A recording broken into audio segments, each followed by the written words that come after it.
Ils sont gros, ils sont feignants et ils passent leur temps à manger. Voici ce qu'on entend souvent sur les obèses. Mais est-ce vraiment la réalité? Est-ce que les obèses sont vraiment tous des gros flemmards? Eh bien, si on en croit ce que vous savez déjà, peut-être bien que oui. Récapitulons. Vous savez que l'obésité est un problème de santé publique majeur qui se développe dans tous les rangs de la société, comme par exemple chez les adultes, dans les cours de récré ou même dans les EHPAD. Vous savez que ce problème grossit à vitesse grand V, à tel point qu'aux États-Unis, par exemple, on compte plus de 100 millions d'obèses. Et vous savez peut-être même comment on devient gros. Mais laissez-moi quand même vous le rappeler rapidement. D'après les experts, prendre du poids, c'est mathématique. Soit tu prends du poids parce que tu as un mode de vie de gros et que tu manges trop de calories, soit tu prends du poids parce que tu as des problèmes hormonaux.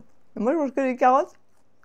Donc non, théoriquement, les obèses ne sont pas tous des gros flemmards. Sauf que le problème, c'est le chiffre 2. Car 2%, c'est la proportion d'obèses qui sont obèses à cause de problèmes hormonaux, ce qui, comparativement aux 98% restants, est très très peu. Mais alors, pourquoi? Pourquoi autant de personnes qui, techniquement, pourraient remédier à leur état, ne le font pas? Tout remettre sur le dos de leur flemme me paraissait beaucoup trop facile, car honnêtement, mon manque de confiance en moi m'empêche de me croire supérieure auprès d'1 milliard de personnes concernées.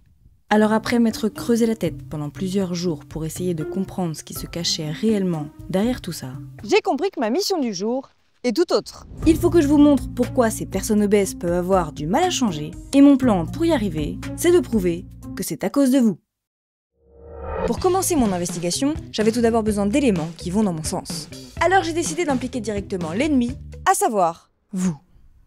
Pour ce faire, j'ai été sur le terrain et j'ai arpenté tous les lieux qui me paraissaient pertinents pour aborder mon sujet du jour. Bonjour. Je voudrais juste vous demander, à votre avis, pourquoi les obèses n'arrivent pas à maigrir? Ça m'a permis de confirmer que vous perceviez bel et bien les obèses comme des gros flemmards. Peut-être un manque de volonté. Parce qu'on a le plaisir de manger, on a envie de manger. Comment?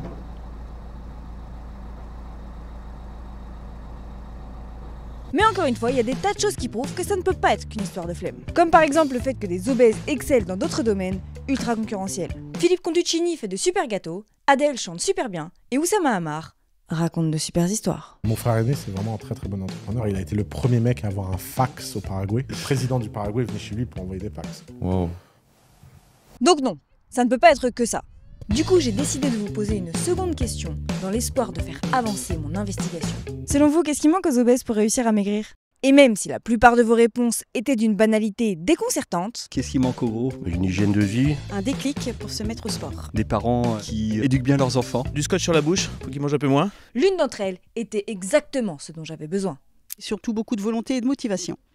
Cette réponse a peut-être l'air aussi banale que les autres, mais en fait, elle ne l'est pas. Parce qu'en regardant de plus près ce que signifie le concept de motivation, j'ai découvert que comme beaucoup de choses dans la vie, c'est un concept sur lequel on pense tout savoir, alors qu'en fait, on en sait très peu.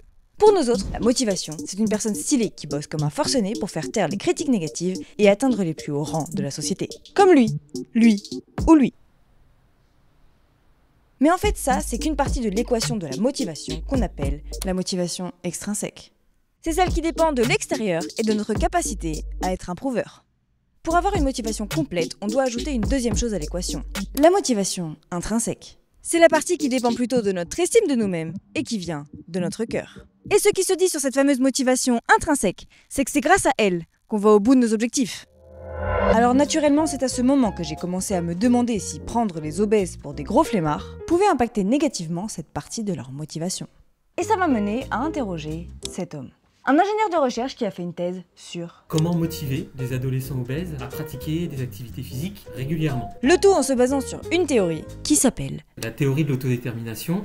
Du coup, je comptais sur lui pour apporter les dernières informations nécessaires à mon investigation. Ok, alors Mathieu, est-ce que le fait qu'on voit les obèses comme des gros flemmards, ça peut affecter négativement leur motivation? Très clairement, le comportement de l'environnement social a un impact très négatif. Parce qu'apparemment, quand on est stigmatisé, ça va menacer nos besoins psychologiques fondamentaux, qui sont le besoin d'autonomie, c'est-à-dire le besoin de se sentir comme étant à l'origine de son comportement, le besoin de compétence, le besoin d'être bon dans ce qu'on fait, un minimum bon dans ce qu'on fait, et le besoin de proximité sociale, qui est interagir positivement avec les membres de son environnement social. Et de ce qu'il m'a dit quand nos besoins psychologiques sont menacés, on a, dans un tout premier temps, les ressources pour essayer de reconquérir nos besoins. Mais quand ils sont menacés de façon répétée et sur la durée, On observe en fait un phénomène qu'on appelle la menace du stéréotype.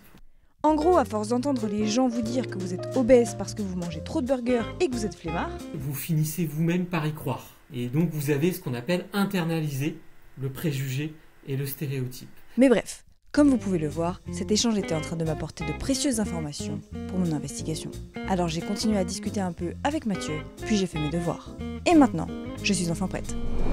Prête à vous exposer ma propre théorie sur pourquoi c'est de votre faute si les obèses restent obèses. Le tout en seulement 3 raisons. Première raison, vos comportements. Parce que vous avez des tas de comportements envers les obèses qui peuvent vous paraître Sympa, ou même bienveillant.